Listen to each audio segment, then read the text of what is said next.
Stage पे Congress party के वरिष्ठ नेता, हमारे प्यारे कार्यकर्ता, भाइयों और बहनों, प्रेस के हमारे मित्रों, आप सबका यहां बहुत बहुत स्वागत, नमस्कार। प्रेस के हमारे मित्र हैं मगर विपक्ष का कुछ दिखाते नहीं है।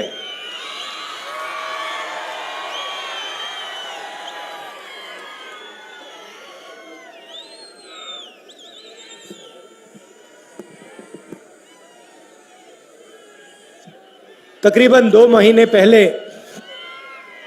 हमने ये भारत जोड़ो यात्रा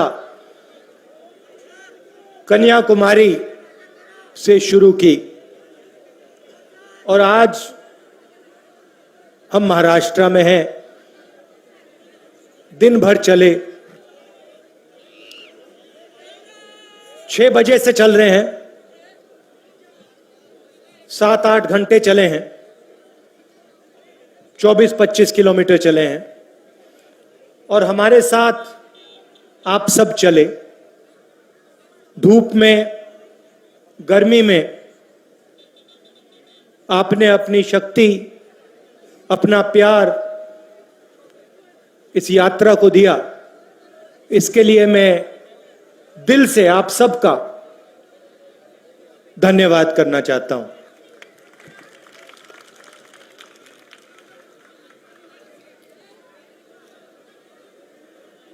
हमारा लक्ष्य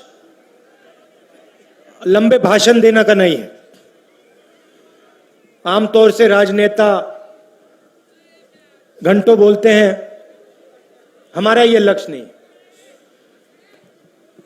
हम दिन में 7-8 घंटे चलते हैं और हम, सिर्फ मैं नहीं, कांग्रेस पार्टी के सब नेता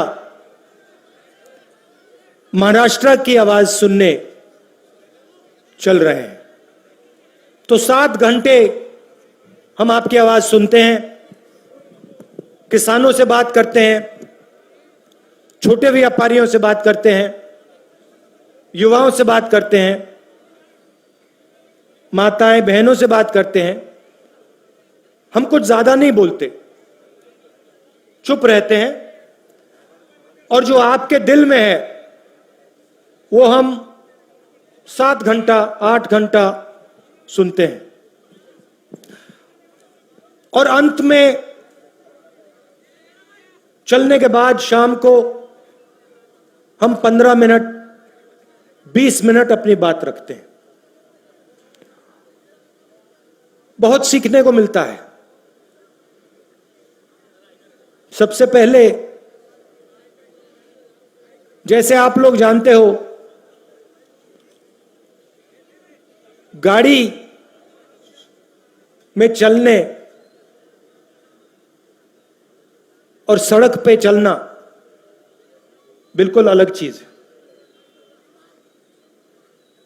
हिंदुस्तान, किसानों का हिंदुस्तान, मजदूरों का हिंदुस्तान गाड़ी में नहीं चलता है, सड़कों पे चलता है, पैदल चलता है।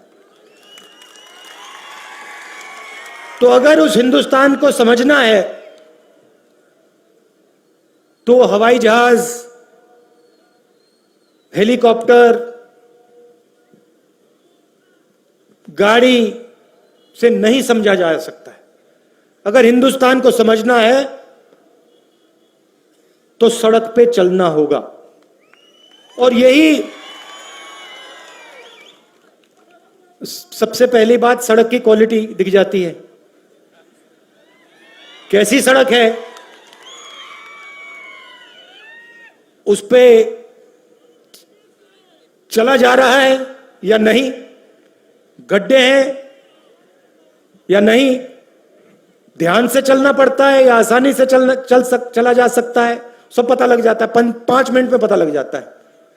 स्टेट की हालत सबसे पहले सड़कों में दिख जाती है।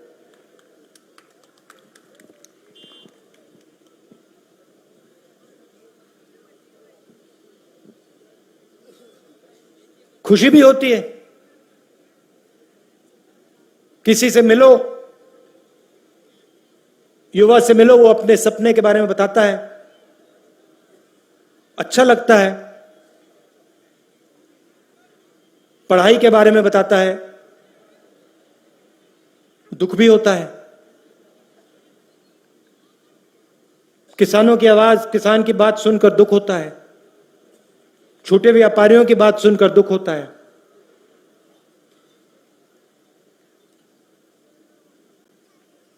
नरेंद्र मोदी जी ने कुछ साल पहले नोटबंदी की, जीएसटी लागू की। उसका असर कितने साल हो गए?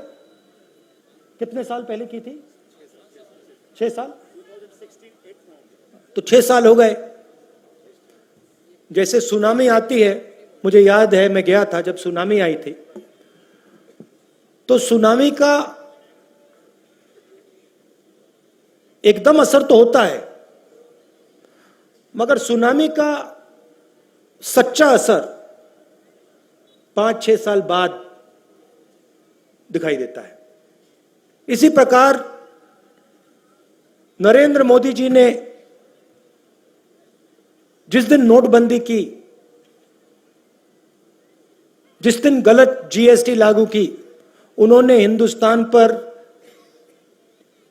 आर्थिक सुनामी आई। उस समय उन्होंने बोला कि देखो, मैं काले धन के खिलाफ लड़ाई लड़ रहा हूं, काला धन मिट जाएगा। 5-6 साल हो गए, सबूत आपके सामने है, काला धन मिट गया, गायब हो गया।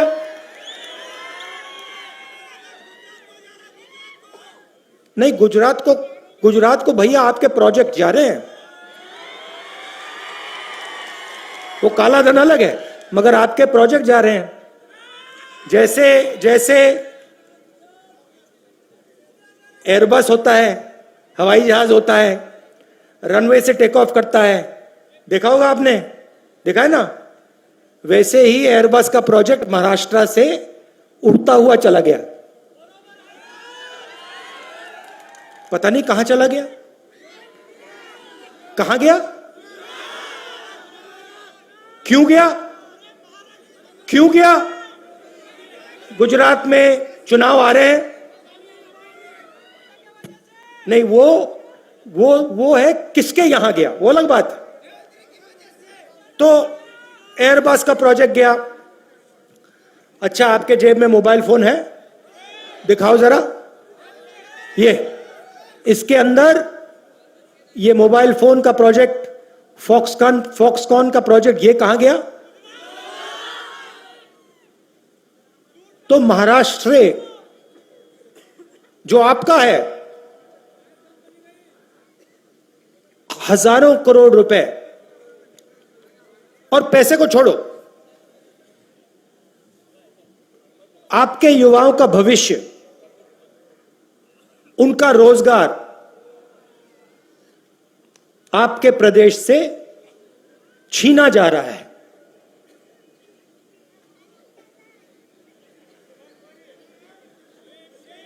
ये अब सड़क पे आप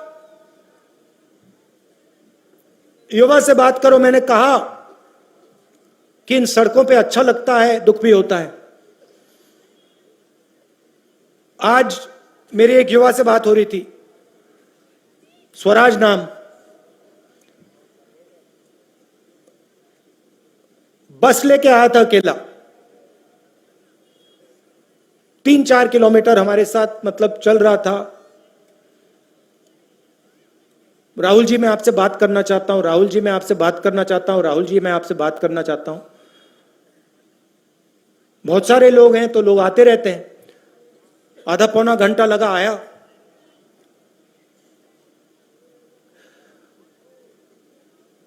मैं हिंदुस्तान के बड़े बड़े ब्यूरोक्रेट से बात कर रहा हूं। जितना इसको शिक्षा के बारे में मालूम था, हिंदुस्तान की एजुकेशन मिनिस्ट्री में सबसे बड़े ब्यूरोक्रेट को नहीं मालूम। पहली बात मुझे कहता है, राहुल जी मैंने इंजीनियरिंग की है, मगर मुझे इंजीनियरिंग की जॉब नहीं मिल सकती हिंदुस्तान में। मैंने उससे कहा कि अजीब सी बात है, मैं अब कन्याकुमारी से महाराष्ट्र तक आ गया, जब भी मैं युवाओं से, बच्चों से पूछता हूं क्या करना चाहते हो, 4 ही जवाब मिलते हैं, 5। पहला आईएएस, दूसरा इंजीनियर, तीसरा डॉक्टर, चौथा शाबाश, चौथा आर्मी, और 5वां वो आर्मी और पुलिस मतलब एक ही है, उसको एक ही मानते। 5वां लॉयर, डॉक्टर, लॉयर, आईएएस मतलब सरकारी, पुलिस या आर्मी, और कोई कुछ करना ही नहीं चाहता। तो लड़के ने मुझे बताया, स्वराज ने बताया कि देखो क्यों नहीं करना चाहते, क्योंकि हिंदुस्तान में प्रैक्टिकल शिक्षा नहीं है। मतलब जो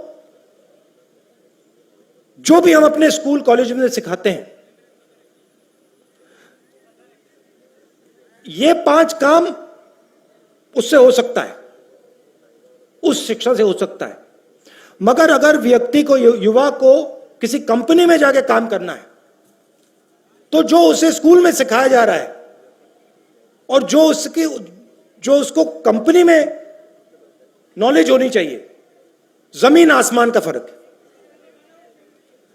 ये 16 साल का बच्चा मुझे बता रहा है, और यह बात हिंदुस्तान के सबसे बड़े ब्यूरोक्रेट्स को नहीं समझ आ रही। यह है महाराष्ट्र का कमाल। अच्छा, मैंने खुशी की बात बोली तो दुख की बात भी बता देता हूं। मैं आपको बताऊं, आज आपने मेरा दिल तोड़ दिया। हाँ, दिल तोड़ दिया आपने मेरा, दिल तोड़ दिया। मैं आपको बताऊं, सुनोगे? इसी सड़क पे इतनी बड़ी छोटी सी बच्ची मुझसे मिलती है, 6 साल की, 7 साल की। कहती है, पहले मुझे ढूंढ के निकाला, कहती है मैं आपसे मिलना चाहती हूं। तो जब भी कोई बच्चा आता है, मैं उसको सीधा एक टॉफी दे देता हूं। मैंने टॉफी दी, बातचीत शुरू हुई। मैंने कहा क्या करना चाहती हो? अच्छा, महाराष्ट्र की सब लड़कियां डॉक्टर बनना चाहती हैं। तो कहती है मैं डॉक्टर बनना चाहती हूं। फिर मैंने कहा क्या तुम्हारे भाई बहन हैं? कहती है हां, मेरा भाई है। भाई क्या करता है? तुम्हें तंग करता है? हां। लड़ाई होती है? हां। तो ये बातचीत चल रही थी। फिर उसने मुझे बोला कि मेरे भाई कभी कभी मुझे मारते हैं और मैं पापा मामा के पास जाती हूं और वो भाई को कुछ नहीं कहते। तो छोटी सी बच्ची, मैंने उसको कहा कि क्यों तुम्हारे माँ बाप भाई को कुछ क्यों नहीं कहते अगर वो तुम्हें मार रहा है? छोटी सी बच्ची कहती है क्योंकि वो उसको मुझसे ज्यादा प्यार करते हैं।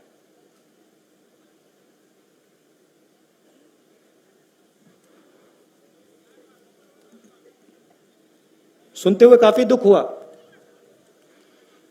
छोटी सी बेटी है, होशियार, मगर उसके माता पिता जिस प्रकार से बेटे को देखते हैं, उस आंख से बेटी को नहीं देखते। इससे आपका प्रदेश कमजोर होता है। सही बोला, गलत बोला? तो हमारी जो बहनें हैं, माताएं हैं, वो पुरुषों से भी ज्यादा जरूरी हैं। और जो देश अपनी महिलाओं की इज्जत नहीं करता, वो देश आगे नहीं बढ़ सकता। दिल की बात बोल दी, मगर अब मैं चल रहा हूं तो मतलब जो दिल में आ रहा है वो बोलना पड़ रहा है। तो यात्रा हमने शुरू क्यों की? शुरुआत में मैंने कहा प्रेस के हमारे मित्र हैं, मगर हमारी बात, विपक्ष की बात, सिर्फ कांग्रेस पार्टी की नहीं, सब विपक्ष की बात दिखाते नहीं। देश में बीजेपी, आरएसएस नफरत फैला रही है, हिंसा फैला रही है, डर फैला रही है। नोटबंदी की, गलत जीएसटी लागू की, किसानों के जो काले कानून थे उसको लागू करने की कोशिश की। इनका लक्ष्य हिंदुस्तान की जनता के दिल में डर डालने का है, भय डालने का है। किसानों से बात हुई, मैंने पूछा भाई बताओ क्या मुश्किल है? कहते हैं राहुल जी हम खेती करते हैं, अपना खून पसीना डाल देते हैं, मगर हमें यह नहीं मालूम कि हमारे गेहूं का, गन्ने का क्या रेट मिलेगा। सरकार हमसे गैम्बलिंग करवाती है, जुआ खिलवाती है। कभी कोई रेट मिलता है, कभी कोई और रेट मिलता है, मगर एक बात की गारंटी है, हमारे खेत से पैसा नहीं बनता है, हमें आमदनी नहीं मिल सकती है। तो हो क्या रहा है? देश में 2-3 बड़े उद्योगपतियों को, आप देख लेना, ये जो फॉक्सकॉन का प्रोजेक्ट है, एयरबस का प्रोजेक्ट है, ये अंत में उन्हीं 2-3 लोगों के हवाले होगा, जाएगा, उन्हीं को मिलेगा। वो 3-4 नाम है, आप सब जानते हो कौन है। दो तीन नाम है, पूरा हिंदुस्तान जानता है। नरेंद्र मोदी जी के मित्र हैं और पूरा का पूरा धन हिंदुस्तान का सीधा इनके हवाले किया जा रहा है। और यह नहीं कि एक सेक्टर या 2 सेक्टर,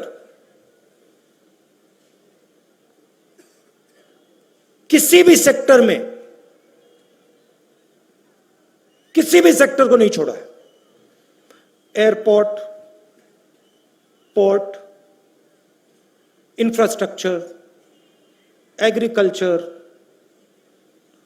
टेलीफोन, सब का सब इन्हीं 3-4 लोगों के हवाले किया जा रहा है। अब आप समझिए,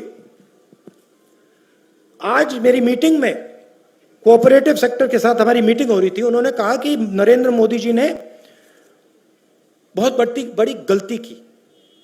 मैंने कहा क्या गलती की? कहते हैं नोटबंदी। मैंने उनसे कहा देखो बात समझो, नोटबंदी गलती नहीं थी, नोटबंदी उनकी स्ट्रेटजी है, उन्होंने कोई गलती नहीं की। उनका काम, जो छोटे व्यापारी हैं, और हर एक छोटा व्यापारी इस बात को समझ जाएगा, जो छोटे व्यापारी हैं, जो मिडिल साइज बिजनेस चलाते हैं, छोटे बिजनेस चलाते हैं, उनको खत्म करने का है। जीएसटी, नोटबंदी और कोविड के समय जो इन्होंने किया, ये गलतियां नहीं है। ये जो छोटा बिजनेस का सेक्टर है, इसको खत्म करने का तरीका है, क्योंकि जब तक ये खत्म नहीं होंगे तब तक हिंदुस्तान के सबसे बड़े उद्योगपतियों को इनका बिजनेस नहीं मिल सकता। पहले इनको मारना पड़ेगा और फिर जो इनका है उनके हवाले करा जाएगा। और मेरी बात आप देखना, हर सेक्टर में यह होगा, एक सेक्टर नहीं छूटेगा। मगर इसका नतीजा क्या आएगा? नतीजा यह होगा कि इन सड़कों पे जो भी युवा मेरे से बात करेगा वो बेरोजगार होगा। पूरा का पूरा हिंदुस्तान बेरोजगार होगा। क्यों? क्योंकि बड़े उद्योगपति रोजगार नहीं देते। रोजगार 3-4 जगह से मिलता है। जो छोटे व्यापारी होते हैं, मिडिल साइज व्यापारी होते हैं, जो दुकानदार होते हैं, ये रोजगार देते हैं। दूसरा, जिसको हम पब्लिक सेक्टर कहते हैं, सरकारी कंपनियां, ये रोजगार देते हैं। और फिर किसान और उनका पूरा जो सिस्टम है वो रोजगार देता है। इंफ्रास्ट्रक्चर में भी रोजगार पैदा होता है। ये है। अब जो स्मॉल और मीडियम बिजनेस वाले हैं उनको तो खत्म कर दिया, नोटबंदी से खत्म कर दिया, जीएसटी से खत्म कर दिया। जो सरकारी कंपनियां हैं उनको सबके सबको प्राइवेटाइज किया जा रहा है। बीएचईएल, रेलवेज तक, तो वो भी रास्ता बंद हो रहा है। प्राइवेट नौकरी वाला रास्ता बंद हो गया, रोजगार वाला रास्ता बंद हो गया। सरकार में किसी को रोजगार नहीं देते हैं, कॉन्ट्रैक्ट का सिस्टम लगा रखा है, उसमें पता नहीं कब निकाल दें आपको 2 मिनट में। तो बेरोजगारी बढ़ती जा रही है, डर बढ़ता जा रहा है। दूसरी तरफ महंगाई बढ़ रही है। पहले यूपीए के समय 60 रुपए का पेट्रोल था, आज क्या रेट है? 110। डीजल का क्या रेट है? गैस सिलेंडर कितने का आता है? गैस सिलेंडर कितने का आता था पहले? उस टाइम नरेंद्र मोदी बोलते थे देखो 400 रुपए का हो गया। आज एक शब्द नहीं बोलते, आज 1100 रुपए का हो गया। एक शब्द नहीं बोलते। अच्छा, नरेंद्र मोदी जी भ्रष्टाचार की बात नहीं करते। तो एक तरफ महंगाई बढ़ती जा रही है, दूसरी तरफ बेरोजगारी। आपके दिल में डर आ रहा है, और डर को नरेंद्र मोदी जी, बीजेपी और आरएसएस नफरत में बदल रहे हैं। और उसको हमारे मीडिया वाले मित्र फैलाते हैं, दिन भर फैलाते हैं उसको। पैसा नहीं मिल रहा भैया, वो उनका है मीडिया।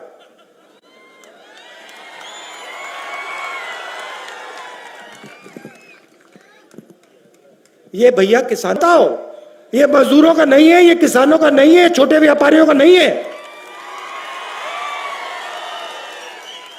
ये उन्हीं 2-3 बड़े उद्योगपतियों का औजार है। और इसका काम हिंदुस्तान में नफरत फैलाने का है, हिंदुस्तान में डर फैलाने का है। और मैं आपको एक और बात बता दूं, ये जो हमारे जर्नलिस्ट भाई खड़े हैं ना, इनमें से एक नहीं करना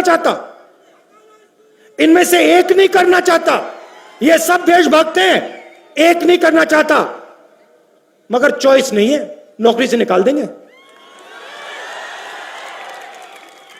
तो ये है हालत है। तो देखो हंस रहे हैं, मुस्कुरा रहे हैं, देखो सब के सब मुस्कुरा रहे, देखो। तो इसीलिए हमने ये भारत जोड़ो यात्रा शुरू की है। मीडिया वाले हमारी बात ना उठाएं, पार्लियामेंट में हम बात रखते हैं तो देखो क्या करते हैं, माइक ऑफ कर देते हैं ऐसे।